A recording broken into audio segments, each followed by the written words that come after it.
जय श्री कृष्ण दोस्तों, स्वागत है आपका अपने YouTube चैनल पंडित के टोटके में। मैं पंडित अनुज तिवारी आपका बहुत बहुत स्वागत करता हूँ। दोस्तों, आज की इस वीडियो में आप सुनेंगे शनि देव की कथा। आपसे निवेदन है कृपया कथा पूरी सुने, क्योंकि कथा सुनने का फल बहुत ज्यादा होता है। गोस्वामी तुलसीदास जी ने कहा है कि कलयुग केवल नाम आधारा, सुमिर सुमिर नर उतरा ही पारा। तो दोस्तों, अगर आप इस कलयुग में प्रभु के नाम का गुणगान करते हैं, प्रभु के नाम का जाप करते हैं, तो आप भवसागर भी उतर सकते हैं। सांसारिक सुख तो आपको मिलेंगे ही, साथ ही आध्यात्मिक सुख भी आपको मिलेगा। आज की शनि देव की कथा बहुत ही सुंदर कथा है। इसको सुनने से शनि की साढ़े साती, ढैया शनि के प्रकोप दोषों से शांति मिलती है। तो आइए सुनते हैं शनि देव की व्रत कथा। आपसे निवेदन है कृपया इस चैनल पर अगर आप नए हैं तो चैनल को सब्सक्राइब जरूर कीजिए, वीडियो को लाइक कीजिए, कमेंट में जरूर बताइए आपको कथा कैसी लगी। एक बार 9 ग्रहों में विवाद हो गया कि आखिर सबसे बड़ा कौन है। सूर्य, बुध, चंद्र, केतु, राहु आदि सभी ग्रह एक जगह पर बैठे थे। उनमें आपस में बात होने लगी, विवाद आगे बढ़ता गया।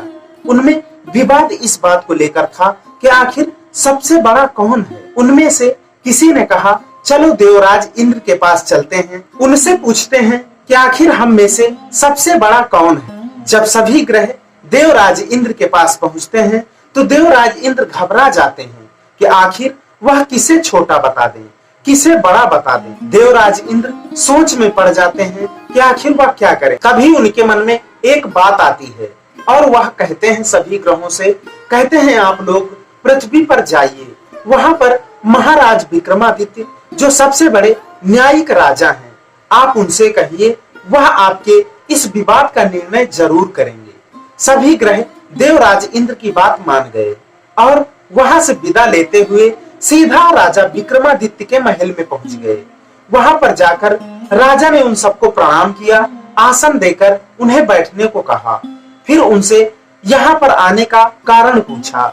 ग्रहों ने कहा, महाराज, मैंने आपके न्याय की प्रशंसा बहुत सुनी है, कृपा करके आप मेरे विवाद का भी न्याय करें। राजा विक्रमादित्य बोले, महाराज आप कहिए, आपकी क्या बात है, आपका क्या विवाद है। सभी ग्रहों ने एक साथ कहा कि हमसे बड़ा कौन है, आखिर हम 9 ग्रह हैं, इनमें सबसे बड़ा कौन है। तब जाकर विक्रमादित्य भी सोच में पड़ गए और वह सोचने लगे कि आखिर इसका निर्णय वह कैसे करें। तभी उनके मन में एक ख्याल आया।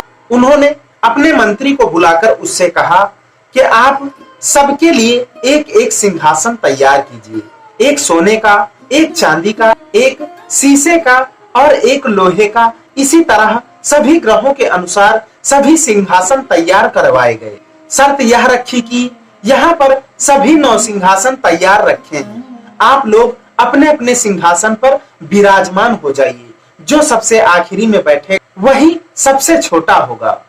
फिर क्या होता है दोस्तों, सभी ग्रह अपने अपने सिंहासन पर जाकर बैठ जाते हैं। लोहे का सिंहासन सबसे आखिरी में रखा हुआ था, तो शनि देव वहां पर जाते जाते वह सबसे आखिरी में पहुंचे और आखिरी में बैठने के कारण वही सबसे छोटे माने गए।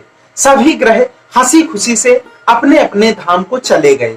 शनि देव ने राजा विक्रमादित्य से कहा, राजन, तूने मेरा अपमान किया है, मैं तुझे सबसे छोटा दिखाई देता हूँ।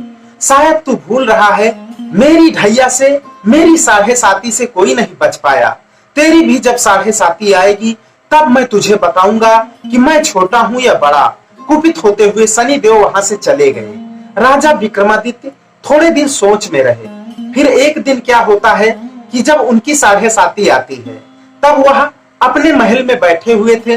तभी उनके मंत्री ने आकर उनसे कहा, महाराज, हमारे राज्य में एक बहुत बड़ा व्यवसायी आया है जो अच्छे अच्छे नस्लों के घोड़े अपने पास रखे हुए हैं। क्या आप उन घोड़ों को देखना चाहते हैं? राजा विक्रमादित्य मान गए और बाहर गए तो देखा वही व्यापारी शनि देव के भेष में उनके सामने खड़ा था। उन्होंने उसके घोड़े देखे और उनसे सौदेबाजी की। सौदेबाजी में उनका एक घोड़ा राजा विक्रमादित्य खरीद लेते हैं। राजा विक्रमादित्य उस घोड़े पर जैसे ही बैठते हैं कि घोड़ा सरपट सीधा जंगल को भाग जाता। जंगल में जाते जाते वह इतना दूर निकलकर अंतर ध्यान हो जाता है। राजा विक्रमादित्य भूख प्यास से तड़प रहे थे, जंगल में इधर उधर भटक रहे थे। फिर अचानक उन्हें सेठ का घर दिखाई देता है। सेठ अपने ही घर में कुछ मिठाइयां, जलेबियां आदि बेचा करता था। वहां पर वह जाकर सेठ के पास बैठ जाता है और सेठ से कहता है, सेठ मुझे पानी पिला दो। सेठ ने पूछा, तुम्हारा क्या नाम है? तब उन्होंने अपना नाम भीका बताया और फला फला देश से आया हूँ पूरा परिचय सेठ को दे दिया। सेठ ने उसे पानी पिलाया और बैठने को कहा। शाम तक वह वहीं पर बैठे रहे।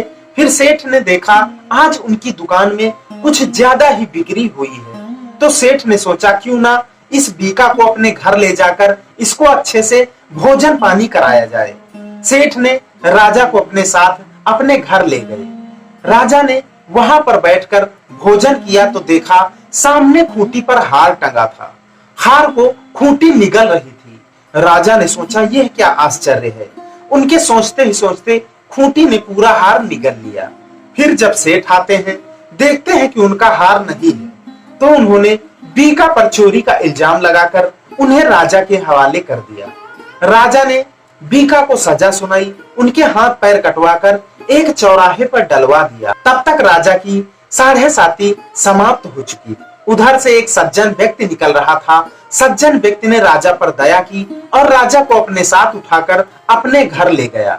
फिर जब सावन का महीना आता है तो राजा मल्हार गाता है। उस मल्हार को वहां की राजकुमारी सुन लेती है। उसे वह मल्हार इतना पसंद आता है कि वह मन में निश्चय कर लेती है कि मैं इसी से शादी करूंगी।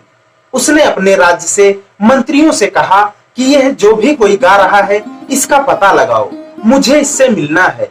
मंत्रियों ने तत्काल ही पता लगा लिया और राजकुमारी से कहा कि राजकुमारी, यह हमारे ही नगर में रहता है, यह चौरंगिया है। चौरंगिया उसे कहते हैं दोस्तों जिसके हाथ पैर नहीं होते हैं। राजकुमारी ने कहा, चाहे जो हो, मुझे वह बहुत पसंद है, मैं उससे ही शादी करूंगी। राजा ने हंसी खुशी अपनी पुत्री का विवाह चौरंगिया के साथ कर दिया। फिर राजा और रानी दोनों खुशी खुशी रहने लगे। फिर उन्होंने अपना परिचय बताया। सेठ को जब यह बात का पता चलता है कि यह बीका वही राजा विक्रमादित्य है जिसका न्याय बहुत दूर दूर तक चर्चित है, तो सेठ ने भी अपनी पुत्री का विवाह राजा विक्रमादित्य के साथ कर दिया और हंसी खुशी राजा विक्रमादित्य अपनी दोनों रानियों के साथ अपने महल को वापस आ जाते हैं। एक दिन जब निद्रा में राजा विक्रमादित्य स्वप्न देखते हैं तो शनिदेव आकर राजा विक्रमादित्य से कहते हैं कि देखा राजन, तुमने मुझे छोटा बताया था, उसका नतीजा तुमने भोग लिया है। तुम्हारी 7:30 आई थी, इसलिए तुम्हें इतना कष्ट झेलना पड़ा। मैं तुम्हारे ईमान और न्याय से बहुत प्रसन्न हूँ। तब राजा ने कहा कि हे शनिदेव, आपने जैसे मुझ पर 7:30 का प्रकोप किया है, ऐसा किसी पर मत करना। तब शनिदेव कहते हैं कि जो व्यक्ति यह कथा सुनता है, मैं उसकी 7:30 कम कर देता हूँ, अपने प्रकोपों से उसको बचाता हूँ एवं उसको सुंदर फल देता हूँ। तो दोस्तों मित्रों, इस कथा का बहुत ज्यादा महत्व है। जो लोग सुनते हैं उनकी 7:30 ढैया में बचाव होती है और शनि के दोषों में मुक्ति मिलती है।